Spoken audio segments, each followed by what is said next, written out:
우리가 오전에 보았던 입다의 이야기 뒤를 이어서 12장 8절부터 말씀을 나누도록 하겠습니다. 이 사사기는 어떤 영웅들의 이야기가 아니라고 그랬죠. 사사기를 보면 우리의 눈에 가장 먼저 띄는 것은 영웅들의 모습입니다. 그런데 그 안에 내용들을 쭉 살펴보면 영웅들의 이야기가 아니라 영웅들 뒤에서 마음 아파하시는 하나님의 이야기다라는 것들을 알아야 됩니다.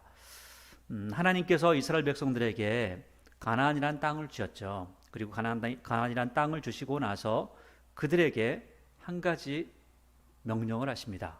또 한편으로 보면 부탁이라고도 볼 수 있는데 하나님을 잘 섬기라는 것이죠. 하나님의 은혜 가운데 머물고자 한다면, 또 그곳에서 평안하게 살기를 원한다면 하나님을 잘 섬겨라. 그러면 너희가 평안할 것이다 라고 했는데 그들이 하나님의 뜻을 따르지 않습니다.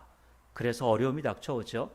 그래서 어려움이 닥쳐올 때 하나님 앞에 왔다가 그것이 조금 수그러들만 하면 다시 또 다른 신을 섬기고, 다시 또 하나님 앞에 나오는 것은 그냥 어려움이 있을 때 또 나오는 겁니다. 이것이 반복되어지죠. 계속해서 반복되어지는데 이것이 처음에는 하나님 앞에 불순종했다가 하나님의 말씀에 또 하나님께서 사자를 보내서 또 사사를 보내서 그들을 도와주시면 그들이 또 하나님 섬겼던 날들이 처음에는 40년, 80년, 40년 어쩌고저쩌고 나오다가 결국은 이 입다 때에 와서는 8년 동안 그렇게 어려움을 당하다가 6년 동안 입다가 그들을 통치함으로 그들이 조금 조용하게 삽니다. 그런데 그들이 평안했다라고 하는 그런 이야기는 나오지 않고 있죠. 우리가 지금까지 살펴보았지만 처음에 사사들은 뭔가 그래도 좀 하는 것처럼 보였고 뭔가 그래도 하나님의 뜻을 따르는 모습이 있었는데 가면 갈수록 하나님의 뜻을 따르기보다는 자기의 욕심을 따라가는 사람이 생기기 시작했고, 때로는 하나님의 뜻을 따른다 하지만 하나님께서 무엇을 말씀하셨는지 또 하나님께서 어떤 분이신지 잘 알지 못하기 때문에 자기 마음대로 하나님을 섬기는 그런 경우도 있었죠. 근데 그런 사람이 입다라고 하는 사람의 모습임을 우리가 볼 수 있습니다. 그가 했던 가장 큰 실수 중에 하나가 하나님을 섬긴다, 하나님 앞에 내가 이러이러한 것들을 드리겠습니다 라고 했을 때 사람을 태워서 드리는, 사람을 번제로 드리는 제사를 드리겠다 하면서 자기 딸까지 드리는 것을 보게 됩니다. 참 하나님께서 보실 때 어처구니 없는 행동들을 했던 거죠. 이것이 사사기에 나오는 사사들의 이야기입니다. 그러니까 지금 처음에 사사를 세웠을 때의 모습과 시간이 가면 갈수록 평안하지도 않고요. 사사가 다스렸던 시기도 점점 짧아지고 있고, 그리고 또 사사가 죽으면서 모든 것이 금방 또 끝나버리고, 이런 상황들이 계속 되어지다가 입다 뒤로 입산, 압돈, 그 다음에 이 삼손이라는 사람이 이어서 사사가 됩니다. 그래서 마지막으로 삼손이라는 사람이 이 사사로서의 역할을 다 하게 되는데, 그러면 입산이나 압돈이나 이 삼손이 제대로 된 이 사사의 역할을 잘 하고 있는가, 이런 부분을 살펴보면 우리가 보기에도 굉장히 큰 실망을 하게 될 겁니다. 자, 우리가 보기에도 말이 안 되는 일이라면 하나님께서 보신다면 기가 막힌 일들이 벌어지고 있는 거죠. 자, 입산의 이야기를 먼저 보도록 하겠습니다. 8절에 보니까 12장 8절에 그 뒤를 이어 베들레헴의 입산이 이스라엘의 사사가 되었죠. 그가 아들 30명과 딸 30명을 두었더니 그 딸들을 밖으로 시집보냈고 아들들을 위하여 밖에서 여자 30명을 데려왔더라. 그가 이스라엘의 사사가 된 지 7년이라. 그러니까 지금 입산이 사사가 됐는데 7년 동안을 통치했는데 이 사람이 한 일이라고는 뭐냐면 아들과 딸이 있는데 아들과 딸의 며느리와 사위를 다 외부에서 들여왔다, 그 이야기를 하고 있습니다. 그러니까 딸은 밖으로 시집 보내고 며느리는 안으로 데려왔다는 거죠. 그런데 다 외국 사람들을 데려왔다는 겁니다. 외국 사람을 데려왔다는 것은 주변에 사는 다른 신들을 섬기는 사람들에게로 딸을 보내고 다른 신들을 섬기는 딸들, 그 여자들을 내 며느리로 들였다는 거죠. 이것은 하나님의 말씀을 안다면 절대로 이렇게 할 수가 없는 행위인데 그러면 이 사사, 입산이라는 사람은 하나님에 대해서 잘 알았느냐? 사사로서는 세워졌는데 하나님에 대해서는 잘 알지 못하더라라는 결론이 바로 여기서 나오고 있는 거죠. 그 다음에 11절에 보니까 또 엘론이라는 사람이 사사가 됐죠. 그 뒤를 이어 스불론 사람 엘론이 이스라엘의 사사가 되어 10년 동안 이스라엘을 다스렸더라. 스불론 사람 엘론이 죽음에 스불론 땅 아엘론 땅에 장사되었다. 이렇게 끝나고요. 그 다음에 13절에 그 뒤를 이어 비라돈 사람 힐렐의 아들 압돈이 이스라엘의 사사가 되었는데 그에게는 아들 40명과 손자 30명이 70명이 있죠. 어린 낙이 70마리를 탔더라. 압돈이 이스라엘의 사사가 된 지 8년이라. 그러니까 지금 아들이 40명이라는 것은 도대체 이 사람이 자기 아내를 몇 명이나 얻었는가 좀 궁금해지죠. 한 사람이 40명을 낳기는 어려울 것 같은데 그러면 지금 자기가 힘을 가지고 있다고 해서 여자를 많이 얻고 그리고 또 손주를 많이 낳고 그리고 이 아이들을 키우려고 생각해 보세요. 좀 전에 보았던 입산도 마찬가지지만 아이들을 낳아서 아이들을 키울 때 그 키우는 비용이 적지 않거든요. 그래서 요즘 뭐 아이를 잘 낳지 않는 이유 중에 하나가 아이를 낳아서 키우기 너무 어렵다 해서 쫓겨났는 거 아니겠습니까? 그런데 이 당시도 마찬가지겠죠. 아들을 40명이나 낳았다면 딸도 있겠죠. 근데 그 딸도 있을 텐데 이런 상황들 속에서 자녀들을 키우려면 얼마나 많은 부가 있겠는가. 그러면 자기가 사사가 되어서 실제로 어떤 일을 했는가 가만히 살펴보면 어쩌면 자기의 유익을 위해서 사사의 권위를 사용했던 부분이 있지 않겠는가라고 하는 부의 편중 현상이 있었다라는 것도 살펴볼 수가 있습니다. 15절에 비라돈 사람 힐렐의 아들 압돈이 죽음에 에브라임 땅 아말렉 사람의 산지 비라돈에 장사되었더라. 굉장히 짧게 기록했는데 어떤 사람은 굉장히 긍정적인 부분을 이야기하고 있고요. 굉장히 짧게 기록되어 있는데 조금만 살펴보면 그 사람이 얼마나 잘못하고 있었는가 이 부정적인 부분도 우리에게 알려주고 있다는 것입니다.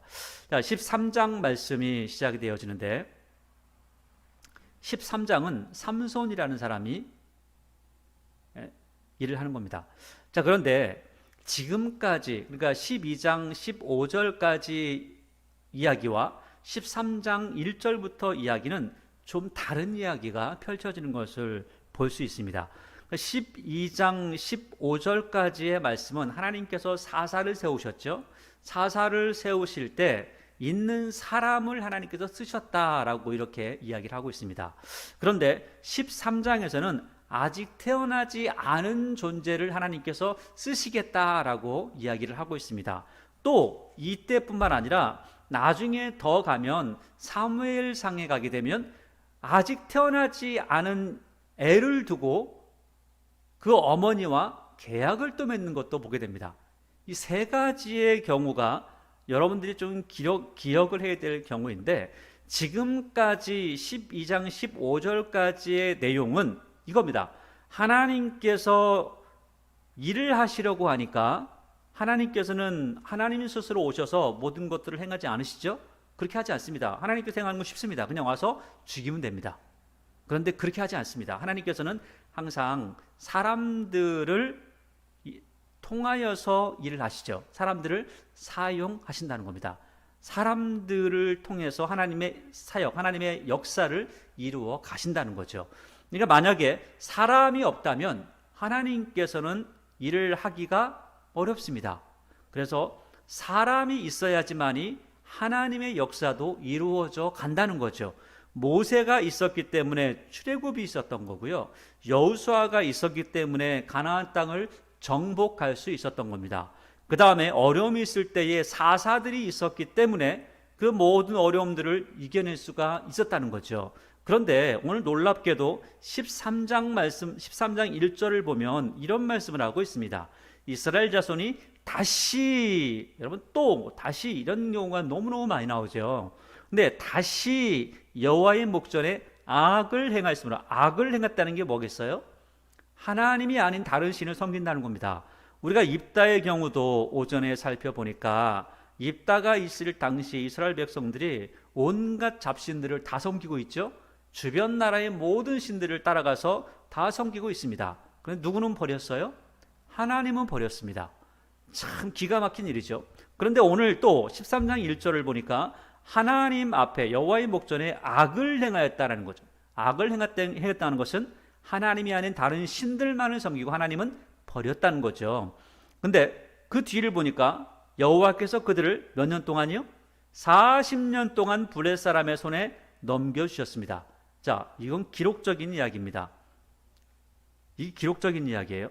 이게 놀랍게도 지금 블레셋에 의해서 점령당하고 있는 시기가 40년이라는 겁니다. 이전에 이런 시간이 없었죠. 조금만 더 생각해 보세요. 지금 이 삼손이라는 사람이 태어나지 않은 상태입니다. 40년 동안을 블레셋이 통치했다는 거죠.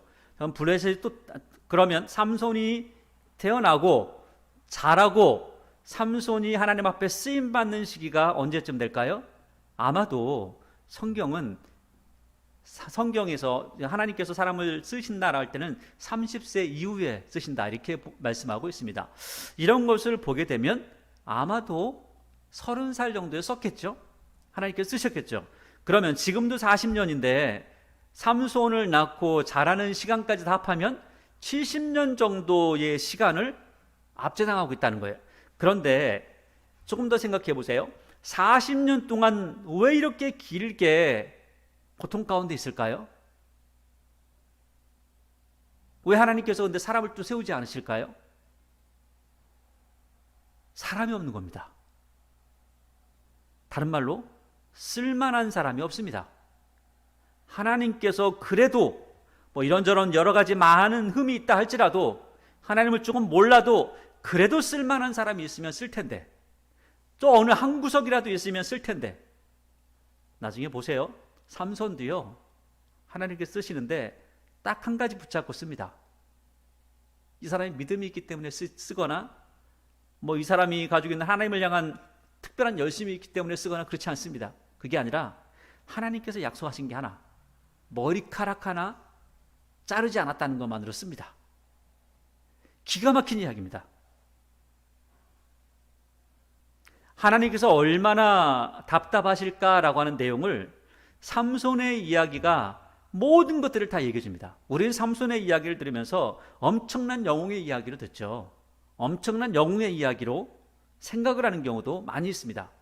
그런데 오늘 이야기를 쭉 읽어보면 전혀 그렇지 않다는 것을 여러분도 아시게 될 거고, 지금 하나님의 마음이 얼마나 답답한가, 얼마나 답답하고 얼마나 힘드실까라는 것들을 알게 될 겁니다. 여러분들도 그 마음을 알아야 합니다. 왜냐하면 우리는 하나님 앞에 나와서 하나님의 말씀 듣는 이유에 대해서 이렇게 생각해야 됩니다. 내가 하나님 앞에 뭔가를 얻어내야지, 그게 아니라 하나님의 마음을 알아야지. 하나님의 마음이 아플 때 나도 아파하고, 하나님께서 슬퍼하실 때 나도 슬퍼야지. 하나님께서 마음 아파하실 때 나도 마음 아파해야지. 하나님 마음 아픈데 나는 기뻐하고, 하나님 기뻐하시는데 나는 슬퍼하고, 안 되겠죠. 하나님의 백성이라면 하나님과 마음을 같이 하고 있어야 된다는 겁니다. 자, 이렇게 40년 동안 압제를 당한 그때에 2절에 보니까 소라 땅에 단 지파의 가족 중에 마노아라 하는 사람이 있었는데 그의 아내가 임신하지 못함으로 출산하지 못했죠. 뭐 임신 못하면 출산 못하는 건 당연하죠. 여호와의 사자가 그 여인에게, 출산하지 못한 그 여인에게 나타나 그에게 이르시되, 보라, 내가 본래 임신하지 못함으로 출산하지 못했지. 그런데 이제는 임신하여 아들을 낳으리니. 자, 4절에 그러므로 너는 삼가 포도주와 독주를 마시지 말며 어떠한 부정한 것도 먹지 말지니라. 아하, 이걸 보니까 13장 4절을 보니까 아마도 지금 이 당시에 가나안 땅에 살던 이스라엘 백성들이 여자나 남자나 할 것 없이 포도주나 독주를 마시고, 또 다른 부분에서는 부정한 것도 마구마구 먹었다는 거예요. 하나님께서 말씀하신 정결법에 대한 것들을 다 잊어버리고 이제는 자기 마음대로, 주변 사람들이 먹는 대로 그들이 행하는 대로 똑같이 따라가고 있었다라는 것들을 알 수가 있습니다. 자, 여기서만 이야기하는 것이 아니라 조금 더 다시 한번 또 이야기하거든요. 자, 5절에 보세요. 보라, 내가 임신하여 아들을 낳으리니 그의 머리 위에 삭도를 대지 말라. 이 아이는 태에서 나옴으로부터 하나님께 바쳐진 나실인이 됨이라. 그가 블레셋 사람의 손에서 이스라엘을 구원하기 시작하리라 하시니. 자, 나실인의 규례가 있죠. 나실인의 규례가 머리를 자르지 말아야 되고, 포도주부터 시작해서 하여간 술처럼 생긴 거는 절대 먹으면 안 되고, 시체를 만지면 안 되고, 뭐 이런 규례들이 있는 사람입니다. 자, 6절에 보니까 이에 그 여인이 가서 그 남편에게 말하 이르되, 지금 듣긴 들었는데 잘 모르겠어요. 이거 누가 어떻게 얘기한 거지? 잘 모르겠는 거죠. 그래서 하나님의 사람이 내게 오셨는데 그 모습이 하나님의 사자의 용모 같아서 심히 두려움으로 어디서부터 왔는지 내가 묻지 못하였고 그도 자기 이름을 내게 이르지 아니하였으며, 그러면서 뒤에 7절 이야기를 다시 한번 해요. 왜 이 이야기를 하겠어요?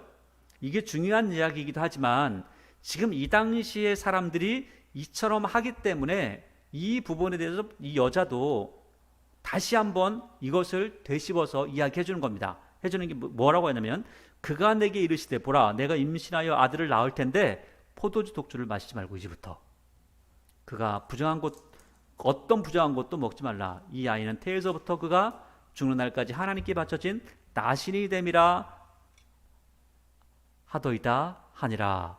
그러니까 이렇게 이야기를 하는 거죠. 왜 이야기를 하겠어요? 중요한 이야기이기 때문에 하기도 하지만 실제로 그 당시에 이러이러한 일들이 있었다. 그러니까 절대 나한테 이런 거 요구하지도 마라. 이런 이야기도 있는 거죠. 8절에 보니까 마노아가 여호와께 기도하여 이르되, 하나님께 기도를 해요. 그도 이렇게 하나님 앞에 기도하는 사람도 있었나 봐요, 그 당시에. 그래서 이르되, 주님, 구하옵나니 주께서 보내셨던 하나님의 사람을 우리에게 다시 오게 하사 우리가 그 낳을 아이에게 어떻게 행할지를 우리에게 가르치게 하소서 하니. 실제는 가르쳐줬죠. 나실인이니까 이렇게 해라. 실제로 이 사람들이 말씀을 알았다면 이 말씀만 받고 나서도 아하, 나실은 이런 거야, 그들에게 이걸 가르쳐야 돼, 그에게 이걸 가르쳐야 돼, 그리고 이 나라는 이런 방향으로 나가야 돼 라는 것이 다 나와 있는 겁니다, 말씀에. 그런데 말씀을 잘 알지 못하니까 하나님 앞에 엽줍는 거죠. 여러분, 지금 이 이야기를 하고 나니까, 기도를 하고 나니까 9절에 하나님이 마노아의 목소리를 들으시니라. 하나님께서는 우리의 목소리, 작은 신음조차 놓치지 않고 다 들으신다, 다 아신다라고 말씀을 하고 있습니다. 여인이 밭에 앉았을 때에 하나님의 사자가 다시 그에게 임하였으나 그 남편 마노아는 함께 있지 아니한지라. 그 남편이 또 없었지요. 그러니까 10절에 여인이 급히 달려가서 그의 남편에게 알리어 이르되, 보소서, 전일에 내게 오셨던 그 사람이 내게 나타났나이다 하매, 마노아가 일어나 아내를 따라가서 그 사람에게 이르러 그에게 묻되, 당신이 이 여인에게 말씀하신 그 사람이니까 하니. 사람인 줄 알죠? 사람으로. 사람이니까 하니까 이르되, 내가 그래 맞아, 내가 그 사람이야 라고 하니까 12절에 마노아가 이르되, 이제 당신의 말씀대로 되기를 원합니다. 정말 우리가 아이를 낳기를 원합니다. 그런데 이 아이를 어떻게 기르며 우리가 그에게 어떻게 해야 될까요? 하고 묻는 거죠. 그러니까 13절에 여호와의 사자가 마노아에게 이르되, 내가 여인에게 말한 것을 그가 다 삼가서, 그러니까 잘 생각해라, 아주 귀 기울여서 아주 조심스럽게 그렇게 들으라는 거죠. 그리고 그렇게 하라는 거죠. 14절에 포도나무의 수산을 먹지 말며 포도주와 독주를 마시지 말며 어떤 부정한 것도 먹지 말고 내가 그에게 명령한 것은 다 지키리라. 이게 나실인의 규례입니다. 그러니까 지금 실제로 뭐 첫 번째 말한 거하고 다른 게 없죠. 그러니까 뭐 어떻게 키울까요? 하니까 이거 해라 라는 거예요. 그러니까 말씀을 알고 있다면 또 와서 묻지 않아도 될 만큼의 이야기들입니다. 자, 그런데 15절에 마노아가 여호와의 사자에게 말하되, 구하옵나니 염소 새끼 하나를 준비하게 하소서 하니, 여호와의 사자가 마노아에게 이르되, 내가 비록 나를 머물게 하나 내가 내 음식을 먹지 아니하리라. 번제를 준비하려거든 마땅히 누구에게요? 여호와께 드릴지니라 하니. 이는 그가 여호와의 사자인 줄을 마노아가 알지 못함이라. 그러니까 지금 마노아라는 사람은 지금 하나님께 제사를 드린다라고 하는 그런 부분보다는 지금 내 앞에 있는 존재, 그 존재에게 뭔가를 하겠다라고 하는 거예요. 그런데 이 존재는 뭐라고 하냐면 나 말고 누구에게? 여호와께 해라. 여호와께 해라. 그래서 이렇게 이야기하니까 17절에 마노아가 또 여호와의 사자에게 말하되 당신의 이름이 무엇입니까? 당신의 말씀이 이루어질 때 우리가 당신을 존귀 여기리다 하니까 여호와의 사자가 그에게 이르되 어찌하여 내 이름을 묻느냐? 내 이름은 뭐라고요? 기묘자라 하니라. 자, 그런데 기묘자라고 하는 이름을 가지신 분이 있습니다. 누구냐면 예수 그리스도죠. 그래서 우리가 이사야서의 말씀에 보니까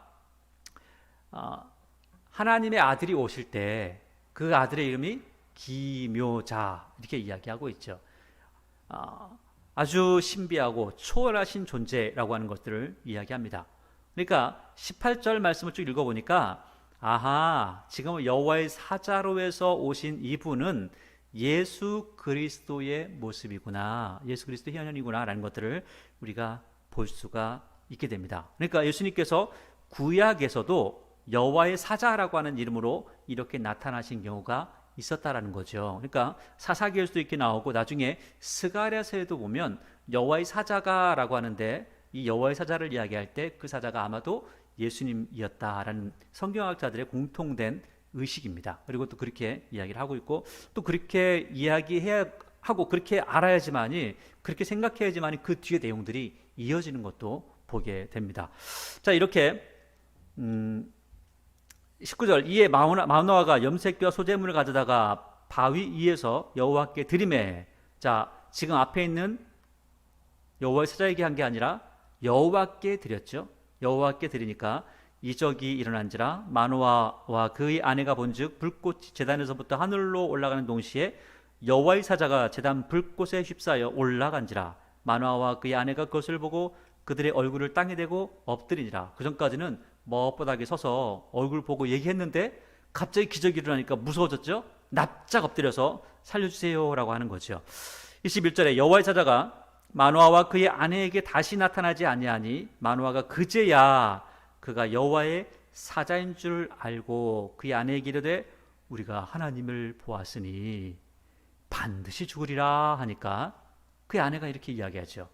여호와께서 우리를 죽이려 하셨다면 우리 손에서 번제와 소제를 받지 아니하셨을 것이요 이 모든 일을 보이지 아니하셨을 것이며 이제 이런 말씀도 우리에게 이르지 아니하셨으리라 하였더라. 잘 알고 있죠. 그래서 24절에 그 여인이 아들을 낳음에 그 이름을 삼손이라 했죠. 자, 여기서 여인이 아들을 낳고 이름을 삼손이라고 지었는데 삼손이라고 하면 태양이란 뜻입니다. 작은 태양, 아주 작은 태양을 이야기하는데 지금 왜 이렇게 이야기했냐? 아마 이 여자가 보기에도 이 당시가 굉장히 어두운 시기다라고 생각을 했던 것 같아요. 그러니까 굉장히 고통스러운 시기죠. 40년 동안 이렇게 고통을 당하고 있는 시기였으니까 지금 이렇게 어두운 때에 삼손을 통해서 좀 빛이 밝게 비춰졌으면 좋겠다. 우리도 좀 밝게 살았으면 좋겠다라고 하는 그런 소망을 가지고 있었던 것이죠. 그 아이가 자라며 여호와께서 그에게 복을 주시더니 이제 하나님께서 한 여인에게 애를 줄 테니까 나실인으로 키워라 이렇게 했죠. 자, 그리고 나서 계약을 맺습니다. 이렇게 했던 사람이 오늘 삼손이라는 사람이 있고 또 한 사람이 있다고 했죠. 또 한 사람은 엘리 때에 한나에게 찾아와서 그와 계약하셨던 모습도 보게 됩니다. 결국 그러한 모습도 그래서 나중에 사무엘이라는 사람이 태어나는데 이 사무엘과 이 삼손도 또 다른 모습을 보여주고 있습니다. 그래서 이 사사라고 하는 부분을 처음에 말씀드렸던 것처럼 처음에 삼손 이전의 사람들과 그다음에 삼손이라는 사람과 나중에 사무엘이라는 사람 이 세 부류의 사사의 모습으로 살펴보면 이해가 되는 것을 볼 수 있고요. 처음에 그 삼손 이전의 사사들은 하나님 말씀을 순종하지만 때로는 하나님을 알지 못하기 때문에 불순종하는 경우가 있고 삼손 같은 경우는 사람이 없어서 여자를 통해서 태어나게 하시고 또 나시린으로서 살아가게 하시는 겁니다. 그리고 또 그 엘리 때에도 마찬가지로 사람은 있지만 또 하나님 말씀 순종하지 않는 그런 상황 속에서 한 여자와 계약을 맺고 나시린으로 키우면서 그가 하나님의 일들을 감당해 나가는 그런 모습, 제사장으로서의 일들을 감당해 나가는 모습, 결국은 하나님 말씀에 순종하면서 하나님의 선하신 뜻을 이뤄가는 모습까지도 이야기를 하고 있죠. 근데 오늘 삼손의 이야기니까 삼손이 하나님 앞에 얼마나 바보처럼 나아가고 있는가, 얼마나 불순종하고 있는가, 또 사사가 얼마나 무식한가, 얼마나 무지한가라는 것들을 이제 살펴보도록 하겠습니다. 이제부터 삼손 이야기가 나오겠죠. 14장 1절을 보니까 삼손이 딥나에 내려가서 거기서 블레셋 사람의 딸들 중에서 한 여자를 봅니다. 그리고 올라와서 자기 부모에게 말하여 이르되 내가 딥나에서 블레셋 사람의 딸들 중에서 한 여자를 보았는데 이제 그를 맞이하여 내 아내로 삼게 하소서 하매 그의 부모가 그에게 이르되 내 형제들의 딸들 중에서 딸들이나 내 백성 중에 어찌 여자가 없어서 내가 할례 받지 아니한 블레셋 사람에게 가서 아내를 맞으려 하느냐 하니 삼손이 그의 아버지에게 이르되 내가 그 여자를 좋아하오니 나를 위하여 그 여자를 데려오소서 하니라. 자, 여기 보니까 여자를 데려오세요 라고 이렇게 이야기하죠. 자, 그런데 그 뒤에 보니까 4절에 그 뒤에 그때에 블레셋 사람이 이스라엘을 다스린 까닭에 아직도 블레셋의 치하에 있는 거죠. 블레셋에서 40년 동안 통치를 받다가 결혼할 때가 되었다라고 하죠. 이 나이가 언제인지는 잘 모르는데 하나님께 쓰시는 나이는 30세니까 일단 30세로 이야기를 하면 그러면 한 70년 정도를 통치를 받은 겁니다. 그러면 우리도 일제차에서 일제강점기에 36년 이렇게 통치를 받고 나서 모든 것들이 바뀌었는데 그 우리의 모든 부분들이 바뀌었는데 70년 되면 얼마나 많이 바뀌겠어요? 그들의 종교의 관습까지도 바뀌게 될 겁니다. 자, 그런데 4절에 그때 블레셋 사람이 이스라엘을 다스렸던 까닭에 삼손이 틈을 타서 블레셋 사람을 치려함이었으나 이걸 보니까 아하, 블레셋 사람이 이스라엘 다스렸을 때 원래 처음의 의도는 뭐였냐면 틈을 타서 블레셋 사람을 치려고 했다는 거예요. 그러니까 결혼하는 게 목적이 아니라 이 틈을 타서 하나님의 일을 하려고 하는 목적이었다라는 거죠. 아, 그렇구나. 그래서 그 뒤에 보니까 그의 부모는 이를 여호와께로부터 나온 줄을 알지 못하였다. 원래 이방인과 결혼하는 것은 금지된 겁니다. 그런데 삼손은 결혼이 목적이 아니라 사랑이 목적이 아니라 하나님의 일이 목적이었다 했기 때문에 이것까지는 나쁘지 않습니다. 물론 뭐 결혼하는 게 그렇게 이런 식으로 해가지고 하는 게 방법이 좋다 이런 게 아니라 이게 지금 하나님의 뜻을 이뤄가기 위한 방법이었다는 거죠. 자, 그런데 5절에 삼손이 그의 부모와 함께 딥나로 내려가 딥나의 포도원에 이른즉 젊은 사자를 보고 젊은 사자가 그를 보고 소리 지르는지라 여호와의 영이 삼손에게 강하게 임하니 그가 손에 아무것도 없이 그 사자를 염소 새끼를 찢는 것 같이 찢었으나 사자를 찢어주겠다는 거예요. 염소 새끼를 찢는 것까지 찢었다. 사실 염소 새끼를 찢는 것도 힘듭니다. 못 찢습니다. 사람은. 아니 닭 한 마리도 못 찢습니다. 비둘기 한 마리도 찢는 게 어렵습니다. 아니 그냥 물고기 한 마리 잡아서 찢는 것도 어렵습니다. 그런데 사자를 염소 새끼 찢는 것 같이 찢었다. 염소 새끼 찢는 것도 어려운데 염소 새끼 찢는 게 쉬웠나 봐요. 이렇게 이야기를 합니다. 표현을 하고 있죠. 그러면서 그는 자기가 행한 일을 부모에게 알리지 아니하였더라. 그러니까 아마 이게 보니까 그 지금 5절에 보니까 삼손이 그의 부모와 함께 내려갔죠. 부모와 함께 내려갔고 아마 부모님은 딥나 쪽에 잠깐 내려뒀고 그리고 아마 삼손이 잠깐 어디 혼자 나갔던 것 같아요. 그러니까 그렇게 하고 나서 사자를 만난 거죠. 그러니까 부모는 원래 이렇게 그 5절 말씀을 본다면 함께 만났네 이렇게 할 수 있는데 그게 아니라 아마 따로 만난 것 같습니다. 왜냐하면 6절에 다 죽이고 나서 부모에게는 알리지 않았다 하는 걸 보니까 부모님은 사자를 만난 일 자체를 모르고 있다 이것을 볼 수 있는 거죠. 7절에 그가 내려가서 그 여자와 말하니 그 여자가 삼손의 눈에 들었더라. 아니 근데 이게 문제는요, 7절이 문제입니다. 아니, 삼손이 여자를 데려오는 이유는 이것을 핑계로 블레셋을 치려고 한 건데 갑자기 삼손의 눈에 어때요? 들어버렸어요. 그러니까 마음에 들었다는 거죠. 사랑이 싹트기 시작한다는 거죠. 문제가 이겁니다.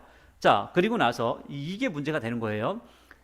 처음의 목적과 다음의 목적이 달라지는 거죠. 그러니까 이것을 우리나라 그 속담에 이렇게 하죠. 제사에 관심이 있는 것이 아니라 제밥에 관심이 있는 겁니다. 갑자기 이렇게 바뀐 거예요. 하나님에게 관심이 있는 것이 아니라 이제는 여자의 관심이 바뀌어버린 겁니다. 그래서 8절에 얼마 후에 삼손이 그 여자를 맞이하려고 다시 가다가 돌이켜 그 사자의 주검을 본즉 사자의 몸에 벌떼와 꿀이 있는지라. 아니, 이게 우리나라에서 보면은 이 말도 안 되는 소리 같은데 거기는 굉장히 건조한 땅이기 때문에 죽고 또 바로 이게 그 마르고 그 다음에 거기서 이제 여왕벌 하나가 들어왔나 봐요. 그래서 꿀을 만들어낸 겁니다. 그 9절에 손으로 그 꿀을 떠서 그 먹고 그의 부모에게 이르러 그에게 그것을 들여서 먹게 하였으나 그 꿀을 사자의 몸에서 떠왔다고 알리지 않았다. 그러니까 지금 이 8절부터 내용들을 이제 5절부터 이 9절까지 내용이 참 복잡한데 8절에는 이렇게 이야기하죠. 얼마 후에 삼손이 그 여자를 맞이하려고 다시 가다가 돌이켜 왔다는 거예요. 가다가 다시 왔다는 거예요. 오다가 다시 또 사자의 주검을 받다는 겁니다. 그러니까 지금 아마도 딥나 거의 비슷한데 갔다가 다시 또 돌아왔다는 겁니다. 오면서 사자의 몸에 벌꿀이 있는 걸 보고 떠서 다시 또 그걸 가져와서 먹으면서 부모님이 갖다 줬다는 거예요. 근데 원래 사실은 이것을 다른 사람은 몰라도 이거 알면 먹기가 참 그렇겠죠. 다른 사람은 몰라도 삼손은 먹으면 안 됩니다. 왜냐하면 시체를 만지면 안 되기 때문에. 그런데 먹고 부모님께 갖다 줬어요. 그리고 뭐라 그랬냐면 그 꿀을 사자의 몸에서 떠왔다고 알리지는 않았다. 왜 알리지 않았을까요? 아마도 그 부모님, 그 어머니 같은 경우는 너 나실인이다. 너 나실인이다. 너 하나님께서 사용하려고 하신 거야. 하나님께서 쓰신다고 할 때 너는 하나님 앞에 쓰임 받아야 돼. 깨끗해야 돼. 너 시체 만지면 안 돼. 포도주 먹으면 안 돼. 어쩌고 저쩌고 이런 거 많이 말씀하셨던 것 같습니다. 그러니까 말하면 어떻게 되겠어요? 말도 안 되는 소리, 너 지금 뭐 하는 짓이냐고 혼날 테니까 아마 그래서 말하지 않은 것 같습니다. 자, 이건 이제 추측을 하는 거예요. 유출하는 거예요. 10절에 삼손의 아버지가 여자에게로 내려가매 삼손이 거기서 잔치를 베풀었으니, 그러니까 삼손의 아버지를 모시고 삼손이 내려갔는데 그 잔치를 베풀었죠. 잔치를 베풀었으니까 뭐 하겠어요? 자, 잔치를 베풀었으면 술이 있겠죠. 자, 술을 한 잔 했겠죠. 아마 삼손도 혹시 한잔 하지 않았을까 생각이 좀 들기도 합니다. 청년들은 이렇게 행하는 풍습이 있었습니다. 무리가 삼손을 보고 30명을 데려와서 친구를 삼아 그와 함께 핫하게 앉으라. 삼손이 그들에게 이르되 이제 내가 너희에게 수수께끼를 낼 거니까 잔치하는 1회 동안 7일 동안 너희가 그것을 풀어내게 말하면 내가 베옷 30벌과 겉옷 30벌을 너희에게 주리라. 그러나 그것을 능히 내게 말하지 못하면, 못 맞추면 너희가 내게 베옷 30벌, 겉옷 30벌을 다 줘야 돼. 너희들 다 뻘거벗고 가야 돼. 이렇게 얘기하는 겁니다. 아니, 그들이 이르되 내가 수수께끼를 내면 우리가 그것을 드리라 하매 삼손이 그들에게 이르되 먹는 자에게서 먹는 것이 나오고 강한 자에게서 단 것이 나왔느니라 하니라. 그들이 사흘이 되도록 수수께끼를 풀지 못하였더라. 이게 참 자기의 아주 사적인 경험을 사람들에게 이야기하고 맞추라고 하면 어떻게 맞추겠어요? 아니, 느부갓네살이 갑자기 일어나자마자 얘들아 다 나오너라. 내가 어제 꿈을 꿨는데 그 꿈 무슨 꿈을 꿨는지 맞춰보거라. 이거 황당한 얘기죠. 다행히 다니엘은 하나님께서 알려주셔서 그걸 맞췄지만 이거는 어떻게 알 수가 있어야죠. 그러니까 사람들이 맞추지 못합니다. 그러니까 15절 7째 날에 이르러 그들이 삼손의 아내에게 이르되 너는 내 남편을 깨어 그 수수께끼를 우리에게 알려달라 하라. 그렇지 아니하면 너와 내 아버지의 집을 불사르겠다. 다 너희 불태워 죽일 거야. 참 못됐죠. 아니 말 표현 그냥 하는 말이라도 그렇지 이런 말은 참 심하죠. 너 불태워 죽일 거니까 빨리 말해 이렇게 하는 겁니다. 너희가 우리의 소유를 빼앗고자 하여 우리를 청한 것이 아니냐 그렇지 아니하냐 하니까 억지를 쓰는 거죠. 원래 이런 게 아니었는데 16절 삼손의 아내가 그의 앞에서 울며 이르되 당신이 나를 미워할 뿐이요 사랑하지 아니하는도다. 우리 민족에게 수수께끼를 말하고 그 뜻을 내게 알려주지 아니하도다 하는지라. 삼손이 그에게 이르되 보라 내가 그것을 나의 부모에게도 알려주지 아니하였거든. 어찌 그대에게 알게 하리요 하였으나 우리 부모님도 몰라 했는데 7일 동안 그들이 잔치할 때 그의 아내가 그 앞에서 울며 그에게 강요함으로 일곱째 날에는 그가 그의 아내에게 수수께끼를 알려주매 그의 아내가 그것을 자기 백성에게 알려주었더라. 그러니까 아마도 7일 동안 잔치할 때 7일 동안 7일 만에 맞추라겠잖아요. 그러니까 7일 동안 잔치하는 동안에 아마도 첫째 날에 생각을 하다가 아무래도 잘 모르겠으니까 친구들이 와서 아내를 그 삼손의 아내를 위협했던 것 같습니다. 그러니까 이거를 여기서 그 15절은 일곱째 날에 이르러 이렇게 이야기하는데 이것은 아마 두 번째 정도 이야기했던 것 같아요. 그러니까 왜냐하면 여기에서 7일 동안 울면서 계속해서 알려줘 이렇게 했다는 거죠. 그러니까 이게 참 세월을 살아보신 분들이 다 알지만 여자 이기는 남자가 없죠. 여자 이기는 남자가 없습니다. 그래서 결국은 삼손도 여자에게는 집니다. 18절 일곱째 날 해지기 전에 성읍 사람들이 삼손에게 이르되 17절 다시 한번요. 7일 동안 그들이 잔치할 때 그의 아내가 그의 앞에서 울며 그에게 강요함으로 일곱째 날에는 그가 그의 아내에게 수수께끼를 알려주며 그의 아내가 그것을 자기 백성에게 알려주었더라. 일곱째 날 해 지기 전에 성읍 사람들이 삼손에게 이르되 무엇이 꿀보다 달겠으며 무엇이 사자보다 강하겠느냐 한지라. 그러면 삼손이 또 거짓말하면 될 텐데 거짓말 안 하고 솔직하게 또 이야기하죠. 그냥 맞다 하는 거죠. 삼손이 그들에게 이르되 너희가 내 암송아지로 밭갈지 아니했더라면 내 수수께끼를 능히 풀지 못하였으리라 하니라. 암송아지, 송아지가 아니라 자기 부인을 이야기하는 거죠. 부인을 너희들이 위협하지 않았다면 너희들 몰랐을 거야 하고 나서 19절에 여호와의 영이 삼손에게 갑자기 임하심에 삼손이 아스글론에 내려가서 굉장히 먼 길입니다. 굉장히 먼 길을 쭉 내려가서 그곳 사람 30명을 쳐 죽이고 노력하여 수수께끼 푼 자들에게 옷을 주고 심히 노하여 그의 아버지의 집으로 올라갔고 30명은 괜히 죽었죠. 이것을 죽을 사람들이 아닌데 여자가 이 비밀을 말해주는 바람에 30명 아스글론 사람들은 갑자기 죽어버렸습니다. 죄를 진 것도 아닌데 20절 삼손의 아내는 삼손의 친구였던 그의 친구에게 준 바 되었더라. 아니 결혼을 했는데 또 다른 남자한테 주면서 살아라 이 말도 안 되잖아요. 그죠? 그런데 이렇게 하고 있다는 거예요. 이게 블레셋 사람들이 하고 있는 행태였다는 거예요. 그 당시에 가나안 사람들의 모습이었다는 겁니다. 이렇게 했는데 15절에 얼마 후 밀 거둘 때에 삼손이 염소새끼를 가지고 그의 아내에게로 찾아가서 이르되 내가 방에 들어가 내 아내를 보고자 하노라 하니 장인이 들어오지 못하게 하고 이르되 내가 그를 심히 미워하는 줄 알고 그를 내 친구에게 주었노라. 그의 동생이 그보다 아름답지 아니하냐 청하노니 너는 그를 대신하여 동생을 아내로 맞이하라 하니 참 말도 안 되는 짓을 해놓고 또 뭐라 하냐면 그 동생이 더 이쁘지 않냐? 야 얘 좀 데려가라 이렇게 하는 겁니다. 그러니까 아마 삼손의 능력을 이 사람들이 다 알았던 것 같아요. 그래서 무조건 사위 삼는 거는 좋다, 미움받는 거는 무섭다, 블레셋 사람에도 불구하고 아마도 그런 생각을 했던 것 같습니다. 그러니까 3절에 삼손이 그들에게 이르되 이번은 내가 블레셋 사람을 해할지라도 그들에게 대하여 내게 허물이 없을 것이라 하고 삼손이 가서 여우 300마리를 잡았습니다. 그리고 꼬리와 꼬리를 메고 회를 그 두 꼬리 사이에 한 회를 달고, 그러니까 여우를 잡는 게 쉬울까요?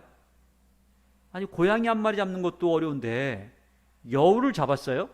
그리고 여우를 잡아가지고 꼬리를 묶었어요. 거기다가 횃불을 달았어요. 자 그러면 얘들이 빨리 달려가는 게 아니라 양쪽에 달아놨으니까 막 반대쪽으로 가려고 하겠지. 반대쪽으로.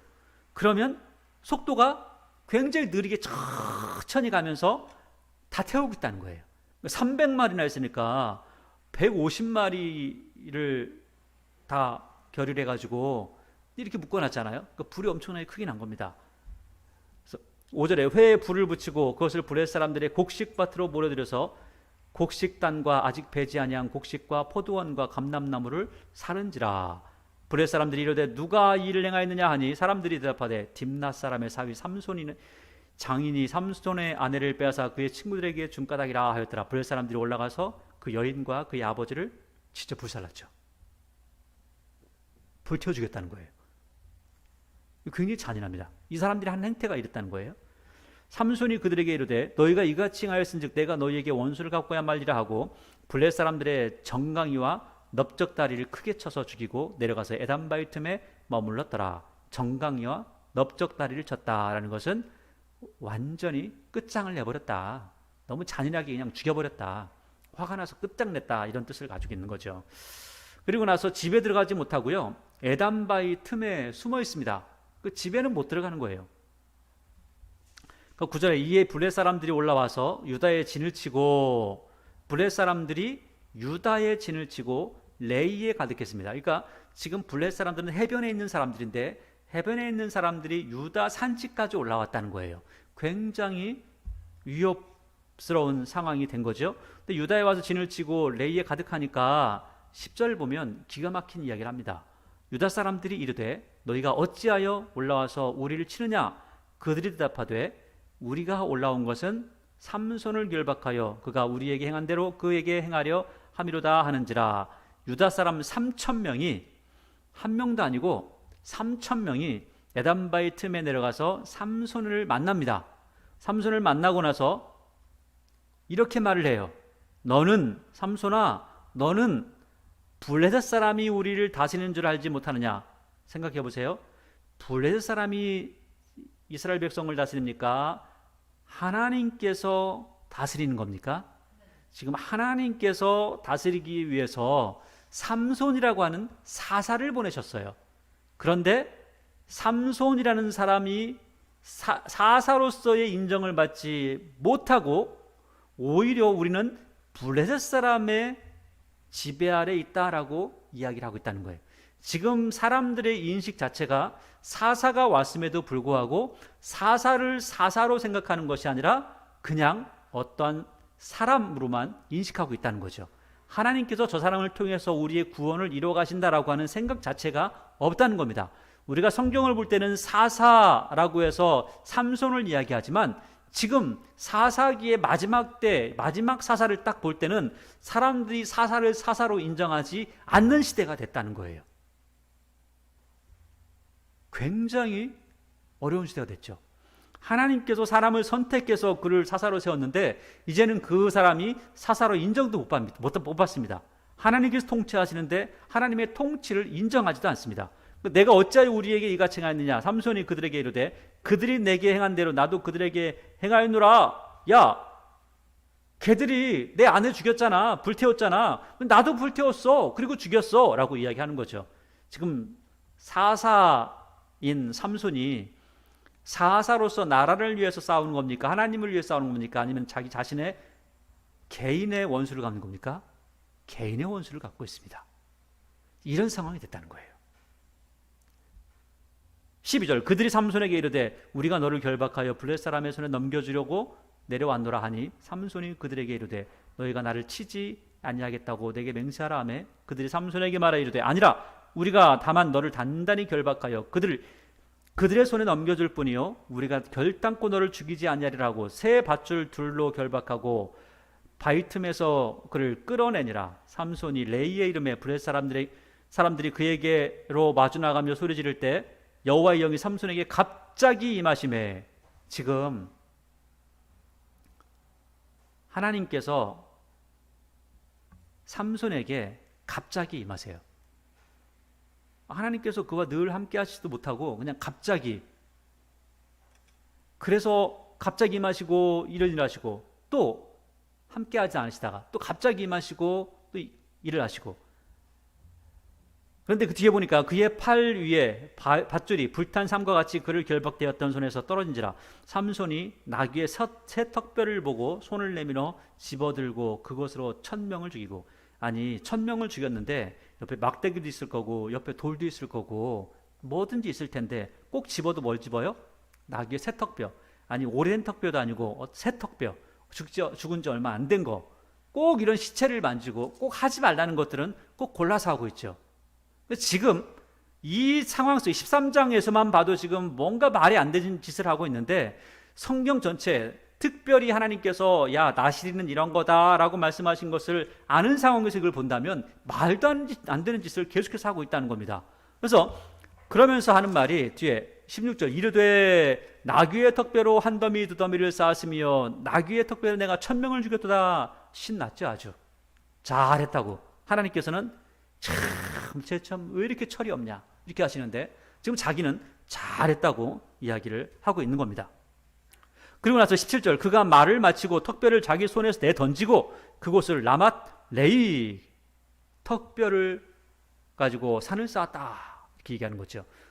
그 다음에 18절, 삼손이 심히 목말라 여호와께 부르짖으되 주께서 종의 손을 통하여 이 큰 구원을 베푸셨사오니 그러나 내가 이제 목말라 죽어서 할례받지 못한 자들의 손에 떨어지겠나이다 하니, 하나님께서 레이에서 그 한 우묵한 곳을 터뜨리시니 거기서 물이 나와 솟아 나오는지라. 삼손이 그것을 마시고 정신이 회복되어 소생하니 그러므로 그 샘 이름을 엔학고레라고 불렀으며 그 샘이 오늘까지 레이에 있더라. 브레스 때에 삼손이 이스라엘 제사로 20년 동안 지냈다는 거예요. 20년 동안 지냈는데 20년 동안 지냈음에도 불구하고 이스라엘 백성들 중에 어떤 사람도 삼손을 사사로 인정하지 않는 이런 상황이 지금 벌어지고 있다는 거죠. 굉장히 가슴 아픈 시간이 흘러가고 있습니다. 20년 동안인데 그럼 삼손의 나이가 지금 몇 살이었을까? 아마 한 50살 되지 않았을까요? 너무너무 답답한 상황이 지금 펼쳐지고 있는 겁니다. 20년 동안 통치를 했는데 사사로 있었는데 블레셋을 이기지 못합니다. 블레셋 치하에서 벗어나지 못합니다. 아무도 삼손을 인정하지 않습니다. 삼손이 작은 지파, 단지파의 후손이기 때문에 그렇습니까? 그렇지 않습니다. 그만큼 영향력을 발휘할 만큼 삼손의 모습이 형편없었다는 거예요. 16절, 삼손이 가사에 가서 거기서 한 기생을 보고 꼭 가서 여자를 만나도 블레셋 여자, 꼭 가서 사람을 만나도 기생을 만나고, 꼭 베개를 베도 이런 기생의 무릎을 베개로 베고, 2절에 가사 사람들이 삼손에게 왔다고 알려짐에 사람들이 삼손이 왔다고 알려짐에 그들이 곧 그를 에워싸고 밤새도록 성문을 매복하고 밤새도록 조용히 하며 이르기를 새벽이 되거든 그를 죽이리라 하였더라. 삼손이 밤중까지 누워있다가 그 밤중에 일어나 성문짝들과 두 문설주를 문빗장을 빼어가지고 그들을 모두 어깨에 메고 헤브론 앞산 꼭대기로 올라가니라. 아니 보세요, 지금 가사 땅이에요. 가자지구라고 합니다. 가자지구. 거기서부터 헤브론까지 올라가요. 이 거리가 제가 가사 대충 찍고 헤브론 딱 찍고 하니까 60km, 60km. 이게 직경 60km입니다. 그러면은 직경으로 올라가는 게 아니죠. 꼬불꼬불 올라가겠죠.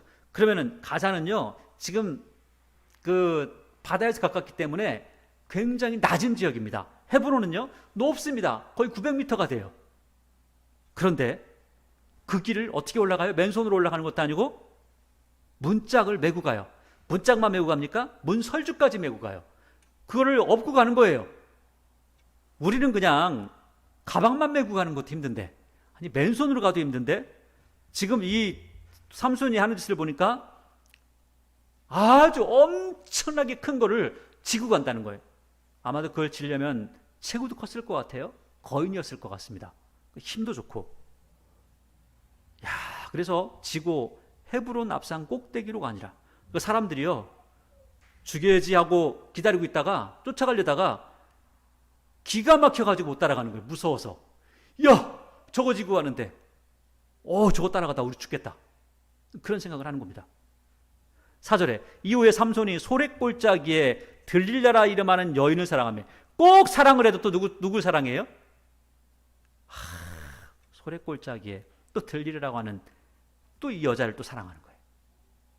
그러니까 이 여자는 5절에 블레셋 사람 방백들이 이 여인에게 올라와서 그에게 이르되 삼손을 깨워서 무엇으로 말미암아 그 큰 힘이 생기는지 그리고 우리가 어떻게 하면 능히 그를 결박하여 굴복하게 할 수 있는지를 알아보라. 그리하면 우리가 각각 은 1,000개씩을 내게 주리라. 그러니까 5방백, 블레셋 방백이 5방백이니까 5,000개를 주겠다는 거예요. 그래서 6절에 들릴라가 삼손에게 말하되 청하건대 당신의 큰 힘이 무엇으로 말미암아 생기며 어떻게 하면 능히 당신을 결박하여 굴복하게 할 수 있을는지 내게 말하라 하니 삼손이 그에게 말하되 만일 마르지 아니한 새 활줄 7으로 나를 결박하면 내가 약하여져서 다른 사람과 같으리라. 블레셋 사람의 방백들이 마르지 아니한 새 활줄 7을 여인에게로 가져오매 그가 그것으로 삼손을 결박하니 이미 사람들을 방 어떤 깊숙한 곳에다가 숨겨놓고 매복시켜놓고 삼손에게 말하되 삼손이여 블레셋 사람이 당신에게 들이닥쳤느니라 하니까 삼손이 그 줄들을 끊기를 불탄 삼실을 끄는 같이 하였고 불탄 삼실 여러분 아무리 강한 실이라도 다 불이 타버렸어요. 새끼줄을 꽈가지고 묶어놨어요. 그리고 태웠어요. 그러면은 아무리 많이 묶어놨어도 그 푸는 게 쉽겠죠.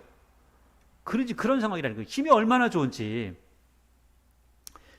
그의 힘의 근원은 알아내지 못하니라. 들릴라가 자 힘의 근원은 알아내지 못했죠. 자 그러니까 지금 그 힘의 근원이 끊어지는 어떠한 근원이 있다는 거죠. 자 그게 시체를 만지는 것도 아니고 술을 마시는 것도 아니고 여자를 이방 여자를 만나서 그 힘의 근원이 끊어지는 것도 아니라는 거예요. 뭔가 한 가지가 있다는 거죠. 우리 벌써 알고 있잖아요. 자 그런데 다시 또 들릴라가 묻습니다. 자, 삼손은 들릴라를 사랑하죠. 들릴라는 무엇을 사랑해요? 돈을 사랑하죠. 그런데 삼손은 들릴라에게 진심이에요. 들릴라는 삼손에게 진심이 아니라 돈에게 진심이에요. 그래서 들릴라는 돈에게 진심을 다하기 때문에 삼손을 속여서 돈을 벌려고 합니다. 자 삼손에게 이르되 보라 당신이 나를 희롱하여 내게 거짓말을 하였도다. 청하던대 무엇으로 당신을 결박할 수 있는지를 이제는 내게 말하라 하니 삼손이 그에게 이르되 만일 쓰지 아니한 새 밧줄로 나를 결박하면 내가 약하여져 다른 사람과 같으리라 했는데 또 끊어져 버리죠. 그 다음에 13절에 들릴라가 삼손에게 이르되 당신이 이때까지 나를 희롱하여 내게 거짓말을 하였도다. 내가 무엇으로 당신을 결박할 수 있을는지 내게 말하라 하니 삼손이 그에게 이르되 그 내가 만일 나의 머리털 나오지 말아야 될 말이 나오고 있죠. 머리털을 일곱 가닥을 배틀의 날실에 섞어 짜면 되리라 하는지라. 들릴라가 바디로 그 머리털을 단단히 짜고 그에게 이르되 삼손이여 블레셋 사람이 당신에게 들이닥쳤니라 하니 삼손이 잠이 깨어 배틀의 바디와 날실을 다 빼내니라. 그러니까 하나하나 손으로 빼냈겠어요? 머리가 아마 강했나 봐요. 그래서 쑥 빠니까 빠졌다는 거죠. 대단한 거죠. 이렇게 하고 나니까 사람들이 아마 블레셋 사람들이 다 집에 간 것 같습니다. 야, 안 되는구나. 집에 다 간 것 같아요. 그러니까 15절 들릴라가 삼손에게 이르되 당신의 마음이 내게 있지 아니하면서 나 사랑하지도 않으면서 하는 거죠. 당신이 어찌 나를 사랑한다 하느냐. 당신이 이로써 3번이나 나를 희롱하고 당신의 큰 힘이 무엇으로 말미암아 생기는지를 내게 말하지 아니하였다 하며 날마다 그 말로 그를 재촉하여 조름에 굉장히 오랫동안 있었다는 거죠. 그 집에. 그러니까 삼손의 마음이 번뇌하여 죽을 지경이라. 또 여자의 말에 속는 거죠. 착한 건지 바보 같은 건지 참. 17절 삼손이 진심을 드러내어 그에게 이르되 아니 이렇게까지 자기를 이용했는데도 불구하고 삼손은 진심이에요. 그에게 이르되 내 머리 위에 있는 삭도를 대지 아니하였나니 이는 내가 모태에서부터 하나님의 나신이 되었습니다. 만일 내 머리가 밀리면 내 힘이 내게서 떠나고 나는 약하여져서 다른 사람과 같으리라 하니라. 자, 그러니까 17절 말씀을 보니까 하나님께서 나에게 힘을 주신 것은 내 머리털 하나야.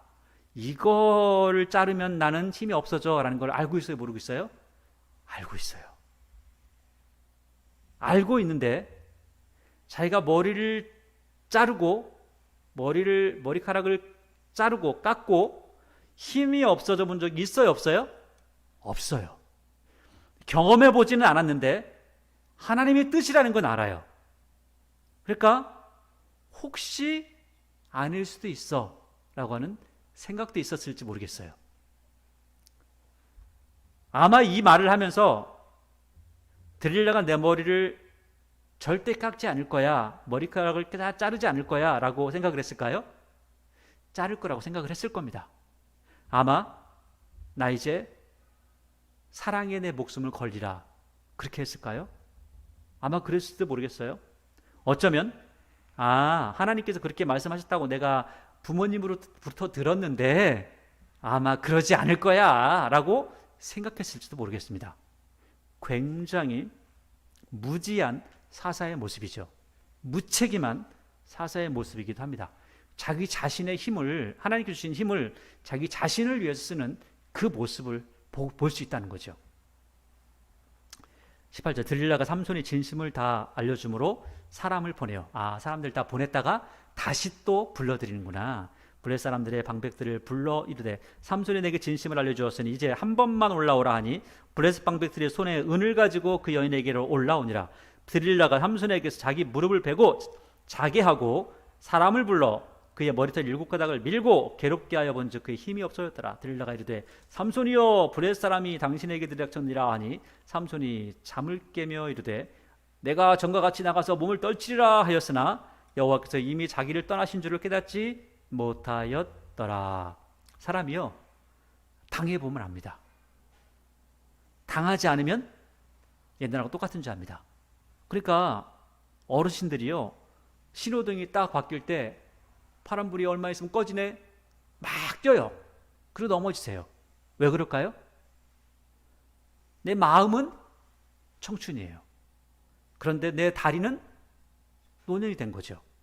삼손이 머리카락이 잘린 줄 모르고 자기의 마음은 엄청난 힘을 가지고 있어요. 머리카락이 잘리고 나니까 그 다음부터 자신의 모든 몸은 모든 사람과 똑같이 변해버렸다는 거죠.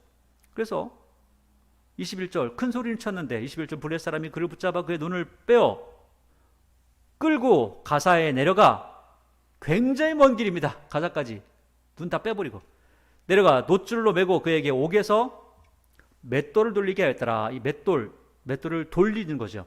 맷돌을 우리 이렇게 돌리는 거 이런 거 맷돌 말고 연자 맷돌, 그 낙이 묶어서 돌리게 하는 맷돌. 아마도 기본적으로 힘은 그래도 조금 셌던 것 같아요. 그 정도 돌릴 수 있는 힘은 있었던 것 같아요. 그러니까 아예 힘이 없는 그런 사람은 아니었고, 머리를 잘라도 머리카락을 잘려서도 웬만큼 힘이 있는데 옛날만큼 힘이 없는 거죠. 뭐 성문을 붙잡고 갈 만큼 그 정도는 안 되는 거죠. 그러니까 22절 그의 머리털이 밀린 후에 다시 자라기 시작하니라. 자, 소처럼 이렇게 맷돌을 돌리고 눈도 빠지고 하니까 술을 마실 수가 있나? 지나가는 어떤 사자를 죽일 수가 있나? 여자들이 와서 그를 꼬시고 즐겁게 하기를 하나? 몇 년이 흘렀는지는 모르지만 시간이 지나니까 머리카락이 자라기 시작했죠. 아니, 자기도 자기가 하나님 말씀에 순종하고 싶어서 그런 게 아니라 순종하기 싫어도, 아니 그냥 아무 생각이 없어도 그냥 자라기 시작하는 겁니다. 그러고 나니까 실제로 나실인이요, 어떤 문제가 생겨서 머리카락을 자르고 나면 그때부터 다시 시작을 하는 겁니다. 근데 시간이 좀 흐르고 나서 머리카락이 자라고 나니까 힘이 생긴 겁니다. 근데 사람들은 모르죠. 끝장났구나 라고 하는 거죠. 23절 블레셋 사람의 방백들이 일어나 이르되 우리의 신이 우리 원수 삼손을 우리 손에 넘겨줬다 하고 모두 모여 그들의 신 다곤에게 큰 제사를 드리고 즐거워하고, 이 다곤 신이라는 것은 물고기 신입니다. 물고기. 그래서 이 물고기 신인데 왜 이 사람들이 물고기 신을 섬기냐면, 이 사람은 기띔이라고 하는 데서 왔거든요.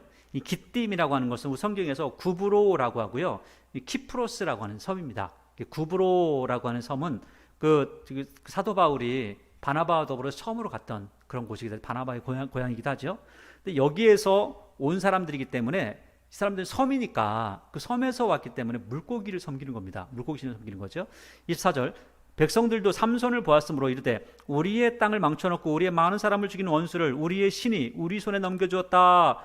꼭 말을 해도 뭐라고 해요? 우리의 신이 넘겨줬다 이렇게 하잖아요. 왜냐하면 신들의 전쟁이거든요. 이 당시에 우리 손에 넘겨줬다 하고 자기들의 신을 찬양하며 그들의 마음을 즐거울 때 이르되 삼손을 부르다가 우리를 위하여 제주를 부리게 하자 하고 옥에서 삼손을 불러내매 삼손이 그들을 위하여 제주를 부리니라. 눈은 보이지 않지만 제주를 또 부렸죠. 아마 힘이 좀 세고 자유롭게 잘 움직였던 것 같아요.